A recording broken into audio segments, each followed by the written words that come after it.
Well, our next guest really is an example of that old adage that if you can find something you love to do and make a living at it, you will never work a day in your life. Our guest is right beside me here. It's Jim, I'll say James Jim Hibbard, who has, oh boy, what a career. He has been he is a choreographer, a dancer, a writer, a teacher. He can add author now with this book. It is called Can't Stop Dancing, and he is joining us right here, right now. As I said, you're an example of that. Find something you love, and you'll never grow old, and you'll never work a day in your life. Absolutely. Absolutely. You find it's not work. Yeah. You play. Yeah. And you have a good time all the time. It is really interesting. I really enjoyed this book because I said to you earlier, getting good parents is a life lottery. You grow up in Idaho, not exactly dance territory, No. but you've got a No. really supportive mother. I sense maybe a father that doesn't quite understand what you want to do, but is going to get money together somehow to get you going on your way. What a gift that must have been. It really must have helped you move along. Yeah, it was wonderful. And I call my mother my first and everlasting angel because she made it possible for me to have the opportunity to realize my dreams. You know, my dad wanted me to be a logger. Which like makes him. sense from where you're growing up. Absolutely, absolutely. But and I even tried. Okay, give it a shot. You know, when I was 16 years old and I was back home, I drove a logging truck and I even cut trees down and bucked them. Yeah. It was not for me. It's remarkable too, because not that you didn't have challenges. Your mom, of course, making sure you get to dance lessons in Boise and the long drives and everything, but you do find yourself in Hollywood, and really quickly there are other angels. We're talking in the early 50s, early mid 50s. Other people start to pop up that really help you along. Again, not that you didn't have challenges and not that it was easy, but you seem to just have these great serendipitous moments of meeting people that will get you to the next level. It just seemed never to stop.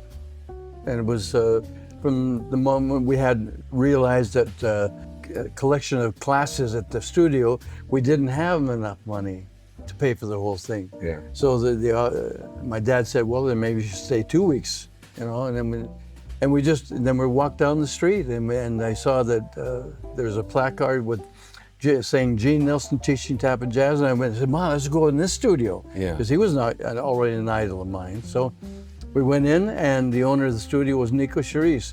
And right away he sussed out a situation, and he gave me a ballet scholarship for the month. And then he said, all you have to do is pay my guest teachers. And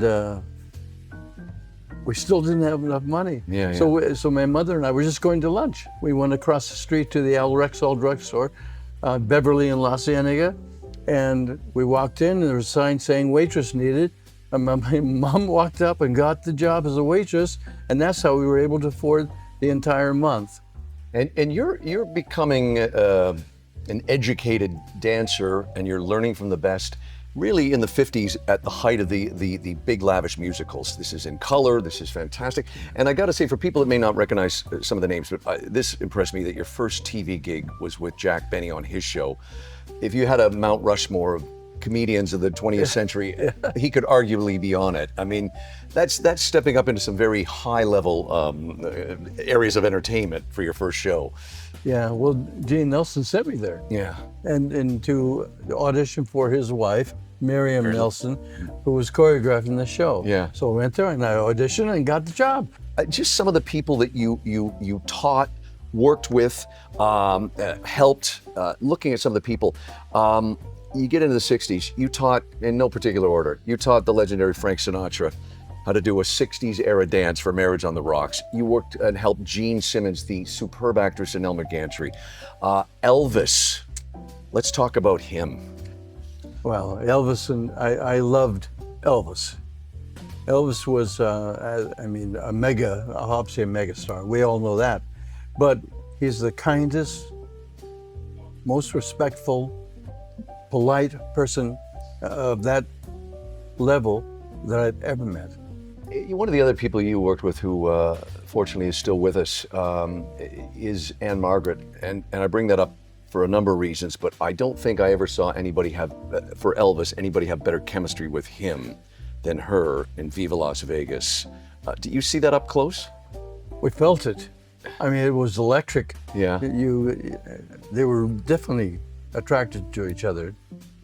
Hey, what a pleasure to have you on. This is the book, folks, right here. Can't Stop Dancing. He has not stopped dancing. I think we almost had him dance, but he said he'd agree to sit down for this interview. Mr. James Hibbard, who now makes Okanagan Falls his home for some time, right? Yeah, we just in this last December, we sold our North Vancouver home of many, many years, and we moved in with my son. Yeah. He bought half the property, and we bought half the property. And we have a beautiful place up there in the mountains over a lake. Fantastic. Well done. Hey, thank you to James. Book's available right here, folks. Thanks to Ben at Bear Manor Media for bringing us together. Wonderful to have you, sir. Congratulations on the book. Thank you, James. I really enjoyed it.